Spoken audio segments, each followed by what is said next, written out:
बात करें बालासोर रेल हादसे की तो रेलवे ने ट्रेन हादसे में ड्राइवर की गलती से इनकार करते हुए इलेक्ट्रॉनिक इंटरलॉकिंग सिस्टम से छेड़छाड़ की आशंका जताई है। कोरोमंडल एक्सप्रेस को जाना था सीधा, फिर क्यों गई लूप लाइन पर? क्या हुआ हादसे की प्रारंभिक रिपोर्ट में खुलासा? देखते हैं रिपोर्ट अंदर की बात में। देश को झकझोर देने वाले ओडिशा रेल हादसे को लेकर बड़ा खुलासा हुआ है।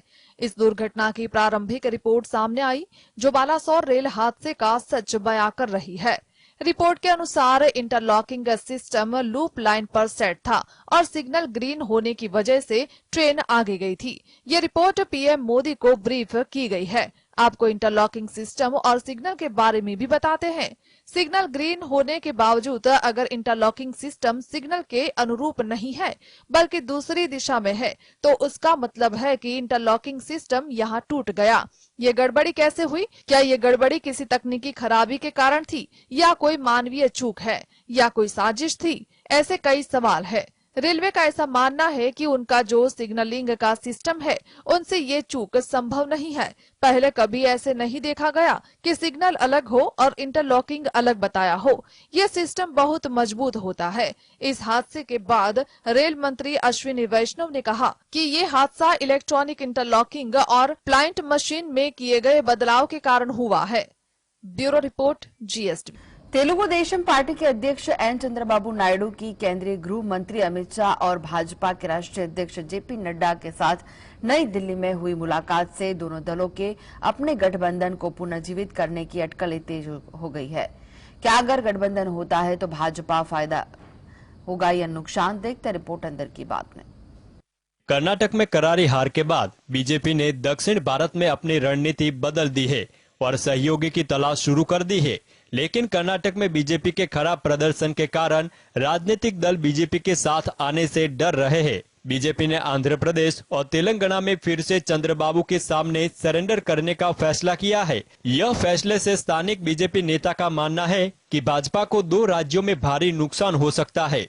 आंध्र प्रदेश के मुख्यमंत्री जगन मोहन रेड्डी वर्तमान में भाजपा के प्रति सकारात्मक रुख दिखा रहे हैं, लेकिन एक बार जब भाजपा चंद्रबाबू के साथ मिल जाती है तो जगन का रवैया बदल जाएगा। भाजपा चंद्रबाबू के साथ गठबंधन कर जगन को सामने से विपक्षी खेमे में धकेल रही है। भाजपा के सूत्र मानते हैं कि तेलंगाना राज्य इकाई की ओर से टीडीपी के साथ गठबंधन का कड़ा विरोध किया गया था। नायडू ने 2019 के चुनाव के दौरान मोदी के सामने मन धड़क निवेदन किए थे, जिससे प्रदेश इकाई खफा है। अगर चंद्रबाबू के साथ गठबंधन होता है तो आंध्र और तेलंगाना दोनों राज्यों में बीजेपी में टूट होने की संभावना है। Bureau report, GSTV. गुजरात में 2001 में भीषण भूकंप आया था। इसमें बड़ी तबाही हुई थी, लेकिन इस सर्वाधिक तबाह हुए भुज की आज तस्वीर बदल चुकी है। भुज में अब दुनिया का सबसे बड़ा मियावाकी फॉरेस्ट भी बनकर तैयार हो गया है। इससे गुजरात का ग्रीन कवर तो बड़ा ही है, भुज की सुंदरता में इजाफा हो गया। क्या होता है मियावाकी का जंगल? देखते खास रिपोर्ट अंदर की बात में।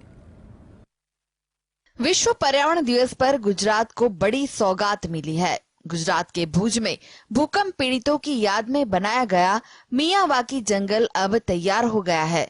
इस जंगल की खास बात यह है कि कुछ सालों पहले तक यहाँ पर वीरानी थी।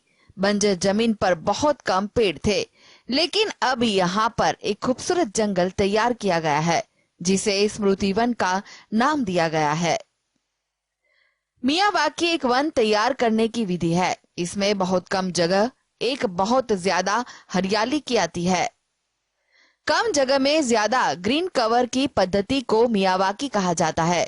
एक जापानी वनस्पति शास्त्री डॉक्टर अकीरा मियावाकी ने इस पद्धति को विकसित किया, जिसमें जलवायु के अनुकूल पौधों को एक स्थान पर 2 से 3 फीट की दूरी पर लगाकर उगाया जाता है।